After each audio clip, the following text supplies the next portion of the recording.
I might have finally figured this out. Let's hope this works. I hope everyone is doing well.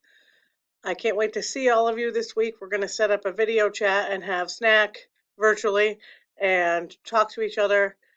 And I just can't wait to see and hear from you. And hopefully you get a chance to watch this so we can finish The Watsons Go to Birmingham. And I have some other books I may start on here too. So when we left off, Kenny was really upset and staying behind the sofa.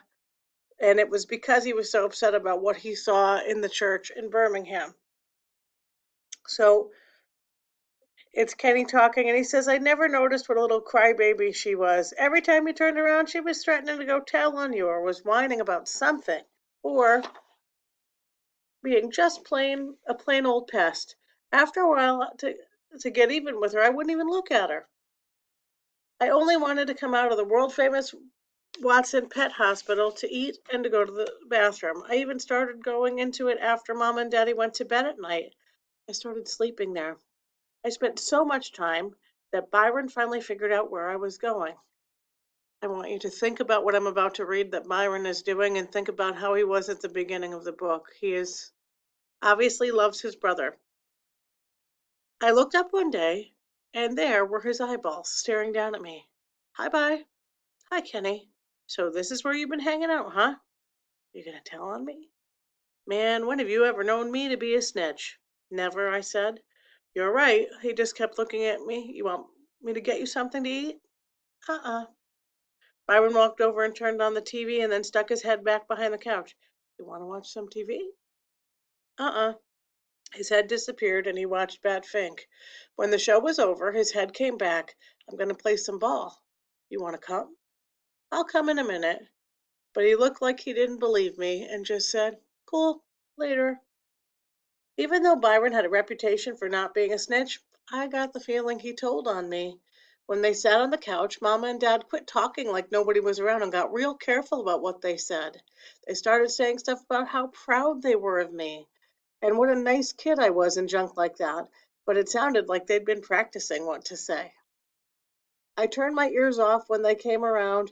Mama also quit bugging me to find out where I was going. I knew they'd busted me for sure when Joetta's little face started peeking around the couch every morning. Byron even started sleeping on the couch at night. Right after Mama and Daddy went to bed, I crawled back there and he'd come out with his pillow and blanket. Night, Kenny. Night, Bye. Every morning I'd wake up and Byron would be looking down at me. He'd wake me up by touching the top of my head. Hey, Kenny. Hey, Bye. You already eat? Come on. I crawled out from behind the couch and let Byron pour out my cereal and milk. After I finished, I said, thanks. Wait, ain't you gonna change out of them PJs? Oh, yeah. I changed and went back to the couch. Byron was sitting there. Hold on, Kenny, watch some cartoons with me. Okay, I will in a minute. Byron grabbed my arm before I could crawl behind the couch. No, man, at least stay for Felix the cat. Okay, I said. I sat next to him on the couch. When Felix was over, I thought Byron would force me to watch more cartoons, but he didn't. He let me crawl back behind the couch. Check you out later, Kenny. See you, bye. As much time as Byron started spending on the couch, I thought I was going to have to make room for a bed for him in the world famous Watson Pet Hospital. Every time I looked up, he'd be there, and we'd have to go eat or watch some TV or go to Mitchell's for something or change clothes or stuff like that. One day, his head popped over the back of the couch. He said, come on, I got something to show you. I knew I had to go. Sorry, I lost my place. If I wouldn't, he'd pull me out by my legs. I followed Byron upstairs into the bathroom, and he stood in front of the sink and looked in the mirror. He scrunched his face up so he could see the bottom of his chin, and he took his thumb and finger and felt around there, and he smiled real slow and said, check this out, Jack. I looked real close, and there was a long, long, skinny black hair growing out of Byron's chin, and he held it like it was worth $1 million. And there's another one coming out, too. This made me wonder about my mustache. I don't know if you remember, but he was talking to his dad earlier in the book about having a mustache and thought it might be pretty long by now. I climbed up on the toilet and leaned over the sink to see. Maybe it was because I hadn't looked at myself in a while. With my lazy eyes still being lazy and my face looking so sad, I slammed my eyes shut and started crying. I even fell off the toilet and Byron caught me and set me on the floor. He knew this was some real embarrassing stuff, So he closed the bathroom door and sat in the tub and waited for me to stop. But I couldn't. I felt like someone had pulled a plug on me and every tear inside was rushing out. If there was a forest fire somewhere, all Smokey the Bear would have to do was hold me upside down over it, and that fire wouldn't have a chance. Byron sat next to me on the floor and put my head in his lap. I still couldn't stop, even though I was soaking and worse than Joey ever drooled on anybody.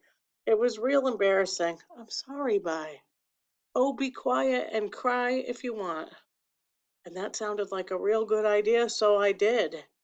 I think I cried for about 200 hours. Now, he's exaggerating, we know that, but for a long time.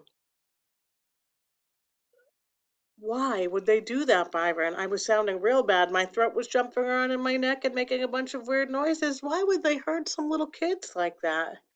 He waited a long time before he answered. I don't know, Kenny.